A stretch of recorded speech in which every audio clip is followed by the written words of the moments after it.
भाई की शादी गांव में थी। गांव की शादी का माहौल था, हर तरफ रौनक और उत्सव। एक रात पहले गीत संगीत की महफिल जमाई गई। राजू और उसके दोस्त शादी की तैयारियों में मदद कर रहे थे। रात को उनके दोस्त सुरेश ने राजू से कहा, भाई, खाने के साथ मीट लाना भूल मत जाना। शादी वाले घर में मीट खाना मना था, लेकिन सुरेश जिद पर अड्डा था। राजू और सुरेश ने सोचा कि गांव के बाहर के होटल से मीट ले आते हैं। वे दोनों बाइक पर निकल पड़े। रात का समय था, सड़कें सुनसान थीं और हल्की हल्की ठंडी हवा चल रही थी। बाइक की लाइट के अलावा आसपास कहीं भी रोशनी नहीं थी। मीट लेकर जब वे गांव की ओर वापस लौट रहे थे, तभी अचानक उनकी बाइक गांव से कुछ दूरी पर बंद हो गई। राजू ने बाइक स्टार्ट करने की बहुत कोशिश की, मगर बाइक चालू नहीं हुई। उन्होंने सोचा कि अब बाइक को खींचकर ले जाना ही सही होगा। अंधेरा घना होता जा रहा था और तभी एक अधेड़ उम्र का व्यक्ति उनके सामने प्रकट हुआ। उसके चेहरे पर अजीब सा भाव था और उसकी आंखें गहरी थीं। वह व्यक्ति बोला, मुझे मीट चाहिए। उसकी आवाज सुनते ही राजू और सुरेश को एक अजीब डर महसूस हुआ। सुरेश ने गुस्से में कहा, तेरे लिए कुछ नहीं है, निकल जा यहां से।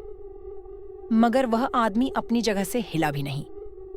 राजू को अचानक ठंड महसूस होने लगी। वह समझ नहीं पा रहा था कि यह व्यक्ति कौन है और क्यों बार बार मीट की मांग कर रहा है। वह आदमी एक बार फिर बोला, मुझे मीट चाहिए।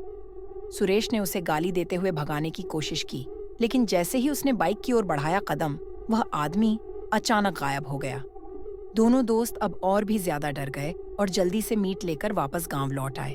जब वे शादी के घर पहुंचे और मीट को कमरे में रख दिया, तभी कुछ अजीब घटने लगा। शादी का पूरा माहौल अचानक बदल गया। दुल्हन के कमरे से अजीब आवाजें आने लगीं। जब राजू और बाकी घरवाले कमरे में पहुंचे तो उन्होंने देखा कि दुल्हन जमीन पर बैठी थी और अपने हाथों से हवा में अजीब अजीब हरकतें कर रही थी। उसकी आंखें लाल हो गई थीं और वह बार बार कह रही थी, मुझे मीट चाहिए। राजू को समझ में आया कि उस रात जो आदमी रास्ते में मिला था, वह साधारण आदमी नहीं था। अब वह दुल्हन के शरीर में समा चुका था। आखिरकार घर के बुजुर्गों ने पुजारी को बुलाया, जिसने पूजा करके दुल्हन को उस आत्मा के प्रभाव से मुक्त कराया। लेकिन उस रात के बाद राजू और सुरेश ने फैसला किया कि वे कभी रात में मीट लेने नहीं जाएंगे। यह घटना गांव में एक रहस्य बन गई और आज भी लोग रात के समय उस रास्ते से गुजरने में डरते हैं। कहते हैं, वहां अभी भी वह आवाज सुनाई देती है, मुझे मीट चाहिए।